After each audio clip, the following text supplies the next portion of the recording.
what made you join YCAP and what were you hoping to get out of it? Good morning, everyone. I stand here as someone who has had the opportunity to wear many hats in YCAP. I first joined YCAP in 2017 when I was only 14 and in grade 8. So initially when I joined the program, our school was focusing on the issue of late coming. As you can see on the screen where I'm wearing my school uniform, that's me as a learner right there. And then I participated in the program until I finished my matric.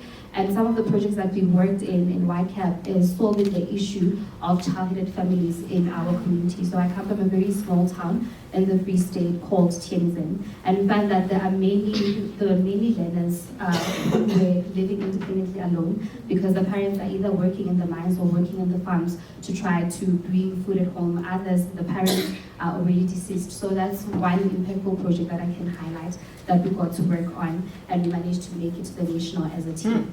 And then in 2023, because even after I completed matric in 2021, so in 2023, because I was still very passionate about this program, I would like preach YCAP wherever I went. Amanda approached me to say, hey, why don't you join the support team? At that time, I was not aware that there's even such a thing called the YCAP support team members. And then I joined the support team members, being the one mentoring other learners who were participating in YCAP, learners in primary school and in high school as well. What initially attracted me to YCAP as a learner is because, so initially when I heard about the program, I thought it was just one of those ordinary extramural activities at school that has to do with public speaking or debate. But when I got to actually know about it, I'm like, oh, okay, this one is actually a developmental program. It's not just a one-stop competition, but it develops all of us as learners holistically. And that's where I got to learn that for you to be of impact in your community, for you to be a change agent, you don't have to wait until you are learned, until you have money, but you can actually effect change and be and bring about transformation in your community right from where you are, whether you're a grade 5 learner, a grade 6 learner, you know, it really doesn't matter. So YCAP really helped me to realize that I have power within me. My voice carries so much power, and it is necessary as a young person which is living in South Africa today. I have the voice that is needed to be heard, and I hold the solutions to some of the problems that we have as a country. Thank you. We're going to talk about the skills and the confidence and the leadership in this section. So just tell us about, you know, that part of the program. Like what did you get out of it? Like where were you before, and what did you learn? What skills, like in the YCAP toolkit, those 10 steps, what actually helped you in your life? And also about this tertiary education where you suddenly realized that YCAP had helped you. When I think about the skills and values that I've learned in YCAP, it's difficult for me to just point out one because it's quite a number of them. So it goes all the way back to high school. Like I said, I started participating when I was in grade 8. So at that time, I was in a position where I thought leadership is only meant for certain people. Leadership is meant for people who are able to articulate themselves. Leadership is only for people who are smarter. However, through our 2018 project, in 2018 we focused on the project of child-headed families. We had to come up with strategies on how to solve this problem after realizing that it gave birth to many other issues like absenteeism, learners going hungry, you know, others even falling into depression. So during that time, we were able to communicate amongst ourselves firstly as a team to say, okay, how are we gonna solve these problems? And then second to that, we had to learn how to communicate with the other different stakeholders. So I learned how to engage with different stakeholders from high school, communicating with the teachers. And then in part, as a part of working on that problem as well, we had to knock on doors like business people to ask them to assist us in order to provide groceries for the learners that we had identified who came from child-headed families. And in that process, we also had to know how to draft sponsorship letters or donation requests to the different business people. So that's the first important skill that I learned in terms of leadership where YCAP is concerned. So today I'm able to use the voice that I have, I'm able to use the skills that I have to knock on doors to say, okay, we need assistance. And that also taught me a very important lesson to say, when you want to effect change in your community, you cannot do it on your own, but we all need each other for us to be impactful.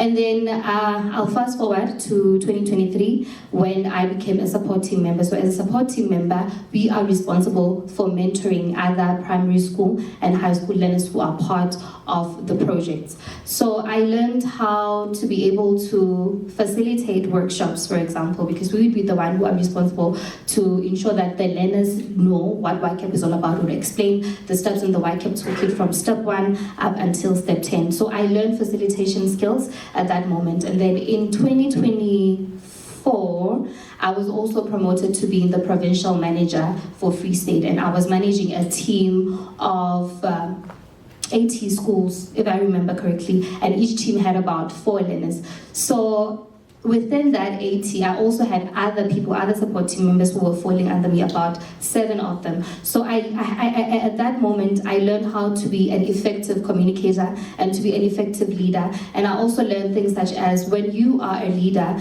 you need to be open-minded and you need to be a lifelong learner. You need to be open to receiving correction from other people, right? And in all of that, I will be responsible for arranging transport, for examples, for the workshops and the competitions. So I learned logistics and all of that as well.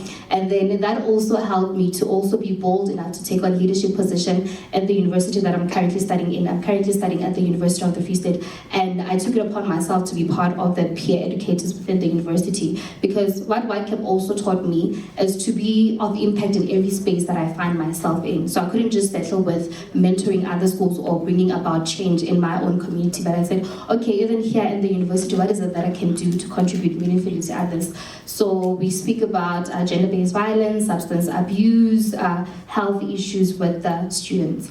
And then I also like to touch on my YCAP Change Agent Sustainability journey. In 2023, I entered the Change Agent for Sustainability Award for YCAP. So with Change Agent Sustainability, it has 3 different aspects. So there's the first one that Mem is talking about, whereby teachers who have been participating in the program can come back to say, since I started participating, this is where I am now and this is what's been happening. And then secondly, the learners themselves can enter their projects to say, the project that we started a year ago, it's still continuing, right? And then there's the third part where, as the support team members and other young people can participate, whereby you say, okay, through the skills that I have acquired in YCAP, this is what I am doing. So in 2020, it's actually in 2022, I looked at the town that I'm brought up in Tinzan. Like I said, it's a very small town. Kids don't have play areas. There's a lot of issues. So during the school holidays, kids have nowhere to go.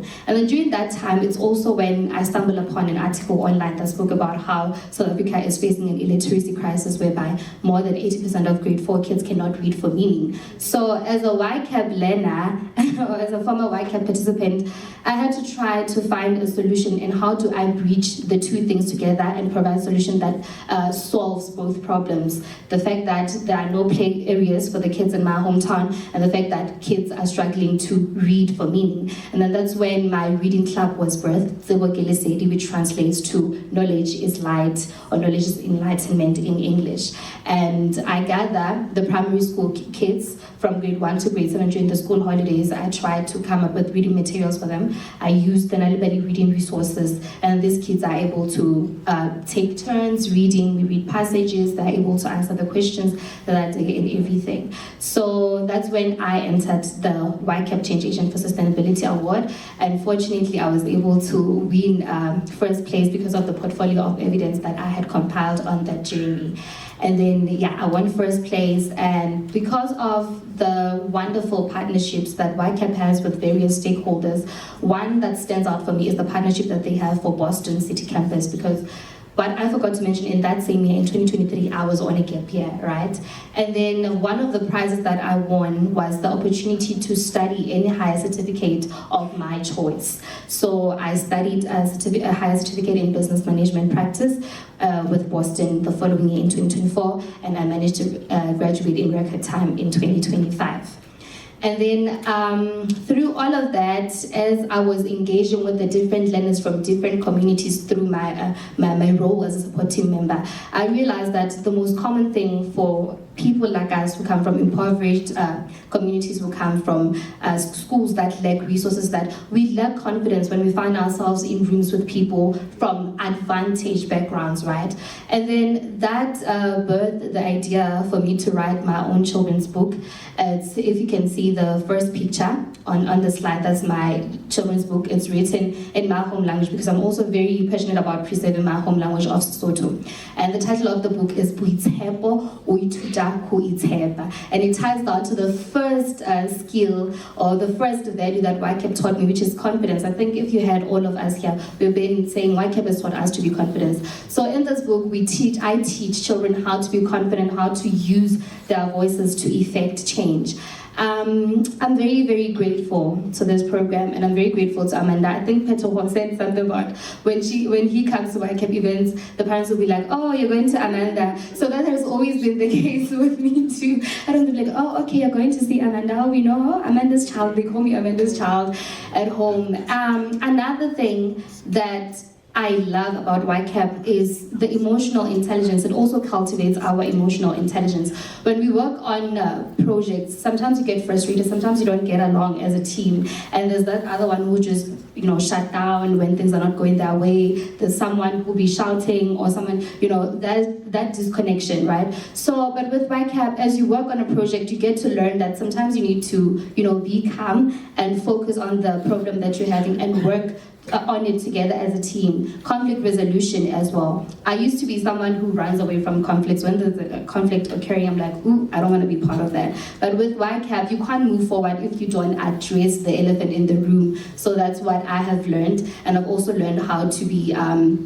manage teams. For example, like I said, I facilitate workshops. I will be hosting meetings with the people that I was leading in the Free State province when I was the provincial manager. So I'm truly, truly, truly grateful for the opportunity that YCAP has granted me, and for how it continues to develop and empower us as children. I mean, the name of the NPO and which YCAP is under is Empowerate, which is a combination of two words, to empower and motivate. And YCAP has done that excellently, and it still continues to do so. So thank you.